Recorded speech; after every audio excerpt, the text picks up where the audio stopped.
हर हर महादेव। श्री शिवाय नमस्तुभ्यम, श्री शिवाय नमस्तुभ्यम, श्री शिवाय नमस्तुभ्यम, श्री शिवाय नमस्तुभ्यम, श्री शिवाय नमस्तुभ्यम, श्री शिवाय नमस्तुभ्यम, श्री शिवाय नमस्तुभ्यम, श्री शिवाय नमस्तुभ्यम, श्री शिवाय नमस्तुभ्यम, श्री शिवाय नमस्तुभ्यम, श्री शिवाय नमस्तुभ्यम, श्री शिवाय नमस्तुभ्यम, श्री शिवाय नमस्तुभ्यम, श्री शिवाय नमस्तुभ्यम।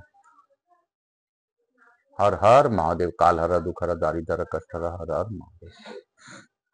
मैं प्रथम पूज्य देव गणपति गणेश जी महाराज का आह्वान करता हूँ तथा उनसे प्रथम पूजता करते हुए उनसे अनुरोध करता हूँ कि आप अपने अखंड कृपा बनाए रखिए। हवाई समस्त देवी देवताओं को आने का मार्ग दीजिए। आप बुद्धि के दाता, विघ्न करता हैं, विघ्न हरता है और सभी प्रकार के विघ्नों को हरते हैं। हे महादेव, हे गणपति, आप सभी प्रकार के विघ्नों को हरते हुए आप अखंड कृपा बनाए रखिए। मेरे व्यवसाय में उन्नति दीजिए और अखंड कृपा आपकी बनाए रखिए। यहाँ के स्थान देवता, वास्तु देवता, ग्राम देवता, क्षेत्रपाल देवता, समस्त देवी देवताओं का आह्वान करता हूँ तथा उनसे प्रार्थना करता हूँ कि इस कथा स्थल पर पधार कर समस्त देवी देवताओं के साथ इस कथा का श्रवण कर हम लोग कृतार्थ करें। मैं अपने कुलदेवी के सरस्वती माता तथा अपने श्रोताओं के कुलदेवता कुलदेवी का भी आह्वान करता हूँ। मैं स्कंद कुमार स्कंद देव से भी अनुरोध करता हूँ कि आप अपने गणों के साथ पधार कर इस कथा का श्रवण कर और करवा कर हमें कृतार्थ करें। मैं अपने भोलेनाथ मैया पार्वती से अनुरोध करता हूँ कि गोरबिंदोरा का आसन ग्रहण करें, भावपूर्वक इस कथा का श्रवण कर हम लोग कृतार्थ करें। हे बाबा, आप ही मेरे जजमान हैं और 18 पुराण मैं पढ़ूंगा, ऐसा आपका आशीर्वाद से ही हो सकता है। मैं आकाश राजुड़िया बंसुल तत्वपूर्ण ओम उमा शंकर नारायणी देवी का अंतर राजुड़े का पुत्र सांवरिया बाबा आचार्य संगीत कृष्ण जी महाराज मेरे गुरु। मैं उनको प्रणाम करते हुए उनसे गुरु आज्ञा लेकर आज की कथा प्रारंभ करूंगा।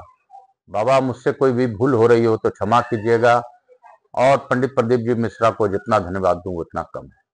काल हर दुख हर दारिद्र कष्ट हर हर महादेव। शंभु शंभु बोल बम का नारा है। बाबा एक सहारा। बोलो बम, बोलो बम, बोल बम, बोल बम, बोल बम का नारा है। बाबा एक सहारा है। बोलो बम। काशी काशी शिव काशी मोक्ष नगरी काशी की जय। कल हम लोगों ने पढ़ा था जिस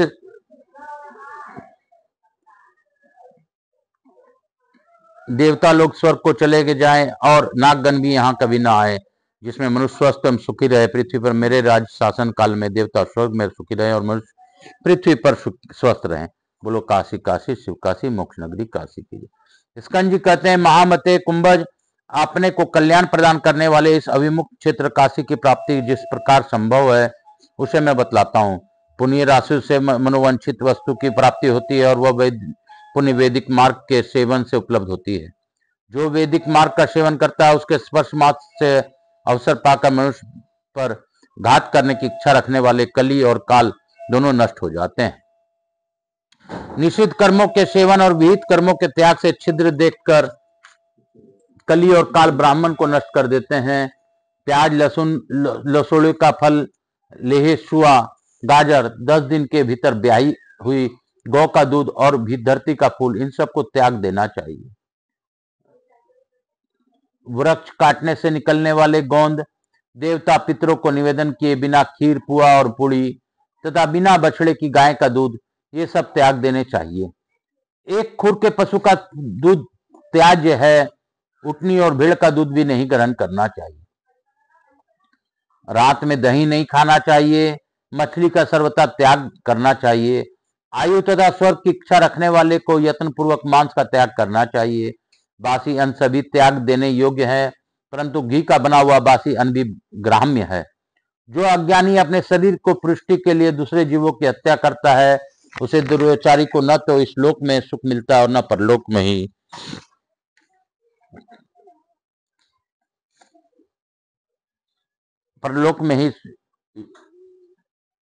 सुख मिलता है। जो मांस खाता है, जो जीवों को मारने की अनुमति देता है, जो मांस पकाता है, जो उसको खरीदता है और जो बेचता है, वे जो अपने हाथ से मारता है, जो बांटता है, परोसता है तथा जो आज्ञा देकर जीव हिंसा कराता है, ये 8 प्रकार के मनुष्य हिंसक माने गए हैं।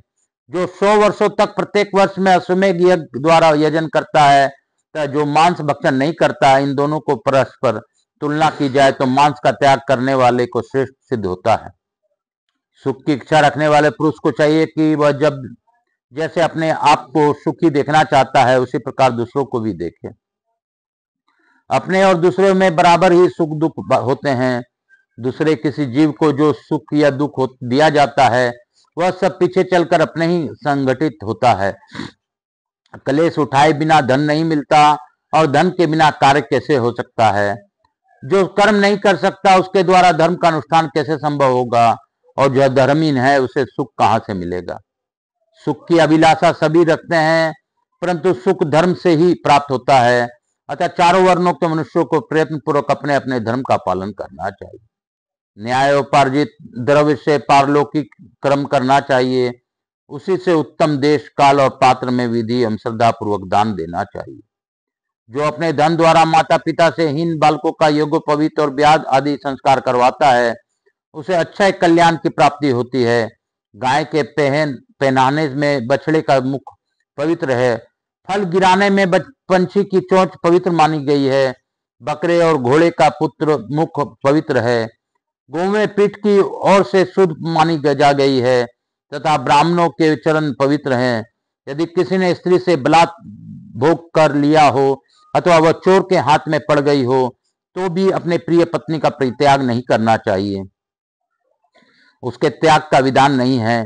खटाई से तांबे के पात्र की शुद्धि होती है। राख से कांसे का बर्तन शुद्ध होता है। पत्नी रजो धर्म से शुद्ध होती है और नदी प्रवाह से पवित्र होती है। जो मन में भी आंख पर पुरुष का चिंतन नहीं करती वह स्वर्गलोक में पार्वती जी के साथ सुख भोगती है और इस लोक में सुयश की भागनी होती है। पिता पितामह भ्राता कुल का कोई भी पुरुष तथा माता ये क्रमशः कन्यादान के अधिकारी हैं। इनमें पहले के न रहने पर दूसरा कन्यादान कर सकते हैं। कुल में कोई भी कन्यादाता न हो तो कन्या स्वयं ही किसी योग्य पति को वर्ण कर सकती है। अनिच्छा पूर्वक बलात्कार हो जाने से ऋतु काल में स्त्री की शुद्धि हो जाती है। स्त्रियों के साथ सत्कार का अवसर आने पर अपने तथा उत्सवों में उन्हें वस्त्र आभूषण और उत्तम अन्न आदि देकर सदा सम्मानित करना चाहिए। जहाँ भूषण वस्त्र और अन्न आदि से पूजित होकर स्त्रियां प्रसन्न रहती है वहां सब देवता सुखपूर्वक निवास करते हैं और वहां किए हुए समस्त सत्कर्म सफल होते हैं। जिस घर में पति से पत्नी और पत्नी से पति संतुष्ट रहते हैं वहां पग पग पर कल्याण की प्राप्ति होती है। अहूत अहूत प्रहूत प्राशित तथा ब्रह्महूत ये 5 यज्ञ शुभ बताए गए। इनमें जप को अहूत यज्ञ कहते हैं और होम का नाम हुत यज्ञ है। बलि वैश्व देव को प्रहूत यज्ञ कहते हैं। पितरों की तृप्ति के लिए श्राद्ध आदि करना प्राश्चित यज्ञ है और ब्राह्मणों का सत्कार करके उनका भोजन करना ब्रह्महुत यज्ञ कहलाता है। इन 5 यज्ञों का अनुष्ठान करने वाला ब्राह्मण कभी दुखी नहीं होता और उनमें न करने से वह 5 प्रकार की हिंसाओं का भागी होता है। ब्राह्मण के साथ समागम होने पर उसे कुशल पूछे, क्षत्रिय से अनामय स्वस्थ पूछे, वैश्य से सुख और शूद्र से संतोष पूछे। जो अपने द्वारा पोषण करने योग्य कुटुंबी जन हैं और सेवक आदि हैं उनका पालन पोषण लौकिक और पारलौकिक दोनों फलों का देने वाला, और यदि उनका पालन नहीं किया जाए तो पाप होता है। अतः प्रयत्न पूर्वक उनके भरण पोषण में तत्पर रहना चाहिए। माता पिता गुरु पत्नी संतान शरणागत व्यक्ति अभ्यागत अतिथि और अग्नि ये 9 प्राय पोष्य वर्ग के अंतर्गत हैं। जो पुरुष इस लोक में अनेक व्यक्तियों को जीविका चलाता है उसी का जीवन सफल है। जो केवल अपने ही पेट भरता है वह जीते ही जी मृतक के तुल्य जानने योग्य है। जो देवता पितर आदि सबको उनका यथा योग भाग अर्पण करता है, दयावान सुशील क्षमाशील और देवता एवं अतिथियों का भक्त है, वह गृहस्थ धार्मिक माना गया है। रात के मध्य में जो दूसरे और तीसरे प्रहर में उनमें ही जो सोता है और यज्ञ शेष अन्न का भोजन करता है वह ब्राह्मण कभी दुखी नहीं होता। अभ्यागत के आने पर गृहस्थ को सदा ये 9 बातें करनी चाहिए। जो अमृत के समान मंगल कारक है, सौम्य वचन, सौम्य दृष्टि, सौम्य मन, सौम्य मुख, उठकर स्वागत करना, आइए बैठिए ऐसा कहना, स्नेह पूर्वक वार्तालाप करना, अतिथि के समीप बैठकर उसकी सेवा करना और जब वह जाने लगे तो उसके पीछे पीछे पहुंचाने के लिए कुछ दूर तक जाना, ये 9 बातें गृहस्थ की उन्नति करने वाली है। इसके सिवा जिनके करने में बहुत कम खर्च है, ऐसी 9 बातें और हैं जो अवश्य करने योग्य है। अभ्यागत को वासन देना, उसके पैर धोना, उसे यथाशक्ति भोजन कराना, सोने बैठने के लिए भूमि, सैया, तृण, जल, अभ्यंग, तेल उपटन देना और दीपक की ये 9 प्रकार गृहस्थ की सिद्धि देने वाली। चुगली पर स्थिति, सेवन, द्रोह, क्रोध, असत्य भाषण, अप्रिय वचन बोलना, द्वेष, दम, पाखंड और माया, छल कपट, ये 9 दुर्गुण स्वर्ग का मार्ग रोकने के लिए सांकल के समान है। अब 9 आवश्यक कर्म बतलाए जाते हैं जो देवजों के द्वारा प्रतिदिन करने योग्य है। स्नान, संध्या, जप, होम, स्वाध्याय, देव पूजा, बलि, वैश्व देव, अतिथि सत्कार और पितृ तर्पण। मुने 9 बातें परम गोपनीय हैं, उनके सुनिए और अपने जन्म नक्षत्र में मैथुन कर्म मंत्र, अपने घर का कोई कलंक, छलना अथवा छाला जाना, अपना आयु, धन, अपमान और पत्नी, ये कभी किसी प्रकार भी प्रकाश में लाने योग्य नहीं है। सुपात्र, मित्र, विनय युक्त, दिन, अनाथ, अधिक उपकारी, माता पिता और गुरु, इन 9 प्रकार के मनुष्यों जो कुछ दिया जाता है वह अच्छा होता है। चिकनी चुपड़ी बातें करने वाले, चारण, प्रशंसा के गीत गाने वाले, चोर, अयोग्य, वेद, धूर्त, छली, छठ, सट, पहलवान और वंदी, इन 9 व्यक्तियों को जो कुछ दिया जाता है वह निष्फल होता है। अपनी स्त्री, शरणागत पुरुष, दूसरे की धरोहर, बंधक, कुल की जावी का अधिक समय तक के लिए घर में रखी हुई दूसरे की वस्तु, स्त्री का धन, पुत्र तथा पुत्र रहते हुए सर्वस्व, ये 9 वस्तुएं आपत्ति काल में भी किसी दूसरे को नहीं देनी चाहिए। जो मूल आत्मा इन वस्तुओं को देता है वह अनेकों प्रायश्चित करने पर भी शुद्ध होता है। सत्य, सोच, अहिंसा, क्षमा, दान, दया, दम, मन, इंद्रियों का संयम, अस्तय, चोरी से दूर रहना या इंद्रियों को विषयों के ओर से हटकर अपने भीतर स्थापित करना, प्रत्याहार, ये 9 सबके लिए धर्म के साधन है। जिसकी जिह्वा, स्त्री, पुत्र, भाई, मित्र, सेवक और आश्रित मनुष्य सभी विनयशील हैं, वो उसका सर्वत्र गौरव है। मदिरा पान, दुष्टों का संग, पति से अलग रहना, स्वच्छंद घूमना, अधिक सोना, दूसरे के घर में निवास करना, ये 6 बातें स्त्रियों को दूषित करने वाली। जब तक तैयार किया हुआ अन्न गर्म रहता है तब तक उसे मौन पूर्वक भोजन किया जाता है, और जब तक उस अन्न या हविष्य के गुणों के वर्णन नहीं किया जाता तब तक ही पितर लोग जिमने वाले ब्राह्मण के साथ उस अन्न को भोजन करते हैं। विद्वान और